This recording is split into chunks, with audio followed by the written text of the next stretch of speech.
Hi, I'm Bob Tabor with www.learnvisualstudio.net, where I teach beginners the skills that they need to get their first software development job building Windows and web apps at the world's best companies as quickly as possible. So in this lesson, I want to show you how to build the most simple C# application, a Hello World application. It'll simply display the message Hello World in a Windows console window. Now, I'm not going to attempt to explain much in this lesson. You're going to get a feel for the workflow. In other words, how to create a new project, where to type the code, how to test your application and see it working, and so on. So for now, just try to follow along and don't worry if something doesn't make sense immediately. Over the course of the next lessons, we're going to dissect this tiny little example and we're going to explain every line of code that we write and why we did it. So I'm going to assume that you already installed the most recent version of Visual Studio Express Edition or one of the greater editions, and you're asking yourself the question, what do I do now? Okay, so first what I want to do is close down. If you're following along from the previous lesson, we left it in this state. I'm going to go ahead and close this and show you how to get back to Visual Studio.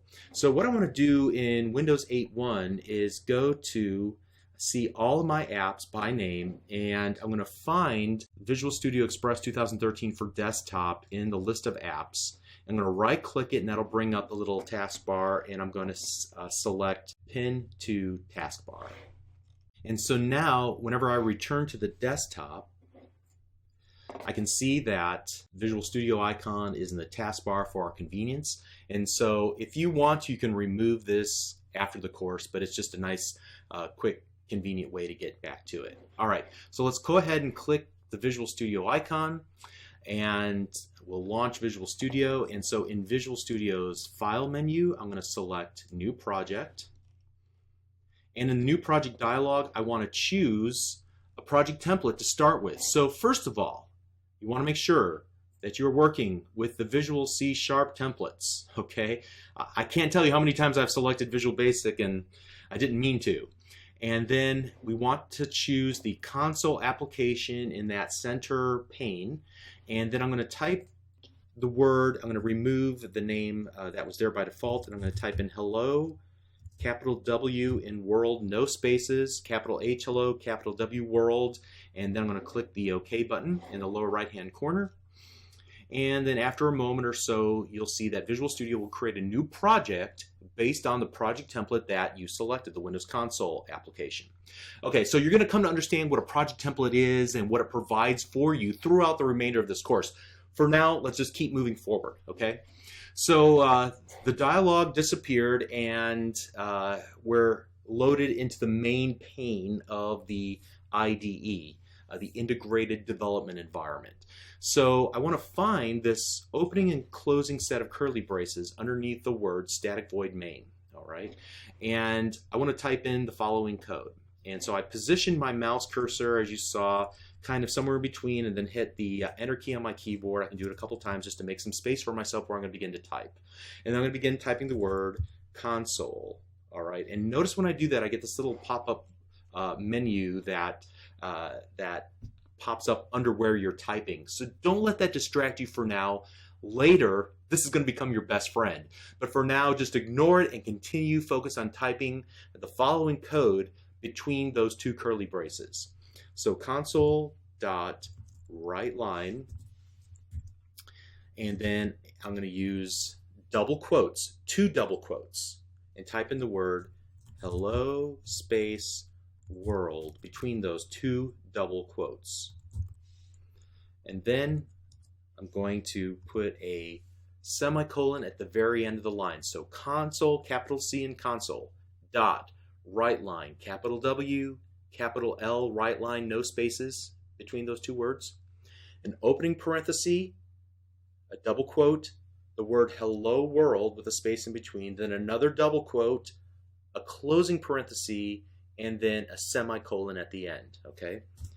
And so now let's do the same here with read line.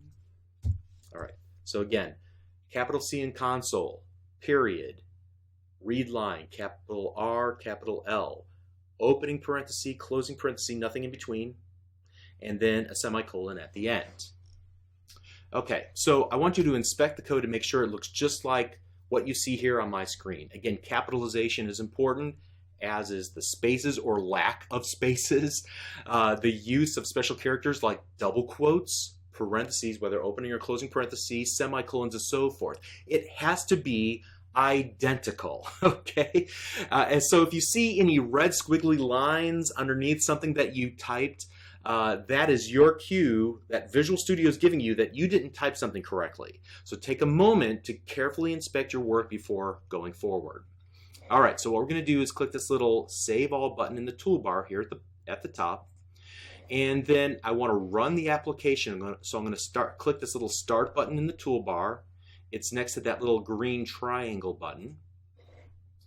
All right, and so if you did everything correctly, you should see a Windows command or console window open up with the message Hello World. All right, awesome. So let's go ahead and click the red X in the upper right hand corner, and you can see that Visual Studio returns to its state. There might be some other windows open. You can just close those for now. All right. So if you see a message that there were build errors, then it's probably because you typed something incorrectly. So let's go through a few scenarios, some common problems that people have when they first start writing software. Okay, so when you see this dialog, there were build errors. Would you like to continue and run the last successful build? Choose the No button. All right, and when you do, you're going to see an error list that will appear docked by default at the bottom of the IDE, at the bottom of Visual Studio. And it'll give you clues as to what went wrong. The quickest remedy is to take a close look at what you typed in and see how your code deviates from the code that I wrote. And so here are some possible error messages and their remedies. So first of all, you can see that I have this invalid token. The parenthesis in class struct or interface member declaration, right? And as you'll learn, the curly braces define a block of code or a code block. Different commands belong in different types of code blocks, and we're going to discuss those in an upcoming lesson. But for now, if you see that message, it's probably because you didn't put the code in the right place. Make sure that you're putting it in between this opening and closing curly brace underneath the word static void main. So I'm going to just use my mouse cursor, highlight both those lines of code, hit Control X on my keyboard, move my mouse cursor inside, and hit Control V on my keyboard to paste it inside, and that should get me back into a working state. All right?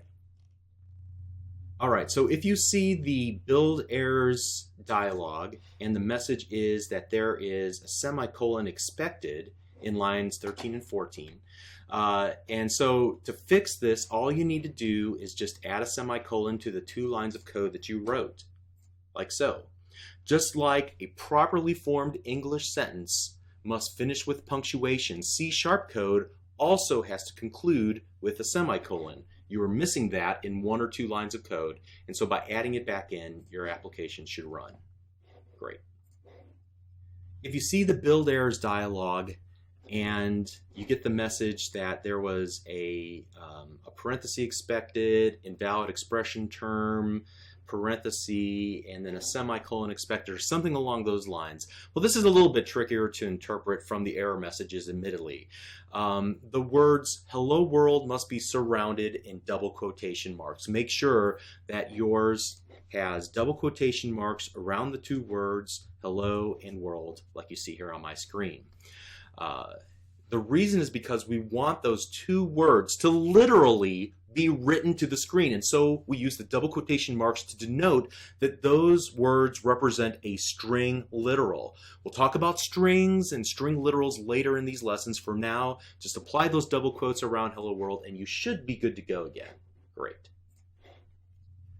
If you see the build errors dialog and you get the errors that say the name console does not exist in the current context, there's a good reason. Because it's not lowercase c in console, or maybe you misspelled the word, but I suspect, as many beginners do, they don't realize that C# is case sensitive, so it's not lowercase c in console. You see the little blue squiggly line kind of giving you a hint. It's capital C in the word console. So as I said a few times, C# is picky about capitalization, so make sure you type exactly what I type from now throughout the end of this series of lessons. Console with a lowercase c and console with a capital C are two different things as far as C# is concerned. So just capitalize the code, or capitalize the C in console, and you should be good to go again. Great. Similarly, if you get the build errors dialog and you see system console does not contain a definition for write line or read line, it's similar. It's because the W in write line must be capitalized and the L in line must be capitalized. The R in read line and the L in read line have to be capitalized as well. All right, so again, precision is important with C#, and there are some shortcuts that'll help you improve the speed and the accuracy of typing when you're in the Visual Studio Text Editor, and I'll talk about those a little bit later, and they are a godsend, and they will help you never to get it wrong. But if you see something that says that you know console should have a definition for write line, I mean, I wrote it, it's spelled correctly, make sure that the capitalization is also correct, all right? So if you find some errors or issues whenever you're typing in the code, try to pay attention to the error list like we have up to this point and let it guide you to help remedy the situation. Honestly, it's usually something pretty small. Once you learn more about the C# syntax, these issues will occur less and less often, or at least you'll be able to spot them or identify them quickly using the little blue and red squiggly lines that appear under your code. We'll talk about what those mean in an upcoming lesson. Okay, so assuming you got this to work, you're well on your way to building applications. As you undoubtedly learned in this lesson, writing C# code is an exercise in preciseness. Fortunately, the IDE will help you write code correctly, or at the very least, it's going to show you where you went wrong. So in the next lesson, we're going to focus on the syntax of the C# code that we wrote. If preciseness is required, then you're going to need to have some explanation as to what all these little words and these symbols mean that we've been typing in. It's really easy once you get a few basics under your belt. So we'll see you in the next lesson. Thank you.